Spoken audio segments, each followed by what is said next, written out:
పల్నాడు జిల్లా చిలకలూరిపేట పట్టణంలోని రైతు బజార్లో ఏర్పాటు చేసిన పౌర సరఫరాల శాఖ ఆధ్వర్యంలో తక్కువ ధరలకు బియ్యం, కందిపప్పు అమ్మకం ప్రత్యేక కౌంటర్ను జిల్లా కలెక్టర్ అరుణ్ బాబు, స్థానిక ఎమ్మెల్యే ప్రత్తిపాటి పుల్లారావు ప్రారంభించారు.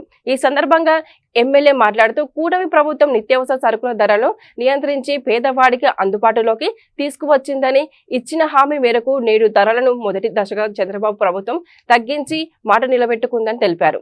దశల వారీగా నిత్యావసర సరుకుల ధరలను చంద్రబాబు ప్రభుత్వం తగ్గింపు చేపడుతుందని అన్నారు.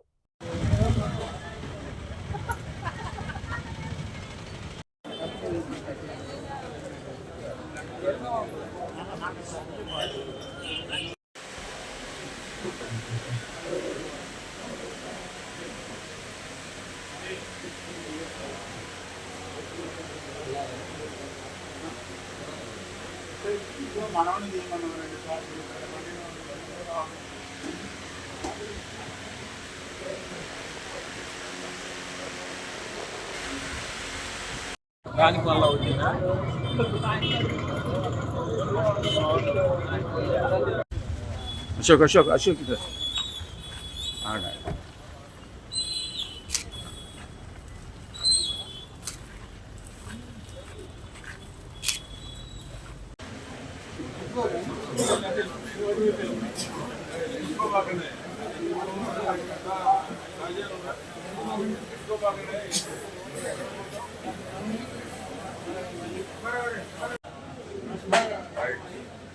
वीडियो అదన్నమ్మా పైకి వెళ్ళండి.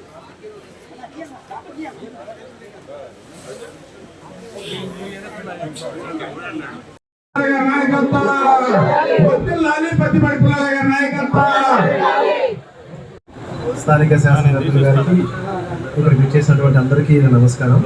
ప్రభుత్వ ఆదేశాల మేరకు ఈ రోజు నుంచి రైతు బజార్ల దగ్గర, అలాగే పెద్ద సంస్థాగత సంస్థలు అంటే మనకి రిలయన్స్ కానీ, వాల్మార్ట్ కానీ, లేకపోతే విశాల్, స్పెన్సర్స్ ఇలాంటివన్నీ కూడా అక్కడ కూడా ప్రభుత్వ ప్రదేశాల్లో కాకుండా పెద్ద పెద్ద మాల్స్లో కూడా ప్రభుత్వ ఆదేశాల మేరకు ఈ రోజు నుంచి మనము ధరలు నియంత్రణ తీసుకురావడానికి, ధరలు అదుపులో పెట్టడానికి, అలాగే నిత్యావసర వస్తువుల్ని ప్రజలందరికీ అందుబాటులో తీసుకురావడానికి ప్రభుత్వం తీసుకున్నటువంటి ఒక గొప్ప నిర్ణయంలో భాగంగా ఈరోజు సివిల్ సప్లైస్ డిపార్ట్మెంట్ ద్వారా ఇక్కడ కందిపప్పు దేశవాళీ వెరైటీ తగ్గిస్తామని ఏదైతే ఆనాడు చంద్రబాబు నాయుడు గారు ప్రీతం ముఖ్యమంత్రి చెప్పారో దానిలో భాగంగా తొలి దశలో కందిపప్పు 160 రూపాయలు, మార్కెట్లో 180 రూపాయలు ఉంది, 160 రూపాయలు. ఇది తొలి దశ.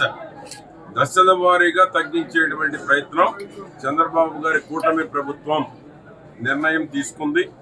ఎవరైతే దీనికి సంబంధించిన మిల్లర్స్ కావచ్చు, వ్యాపారులు కావచ్చు ఉన్నారో వారందరితో కూడా ధరలు నియంత్రించేటువంటి దానికి ఒక సమావేశాన్ని కూడా ఏర్పాటు చేయడం జరిగింది.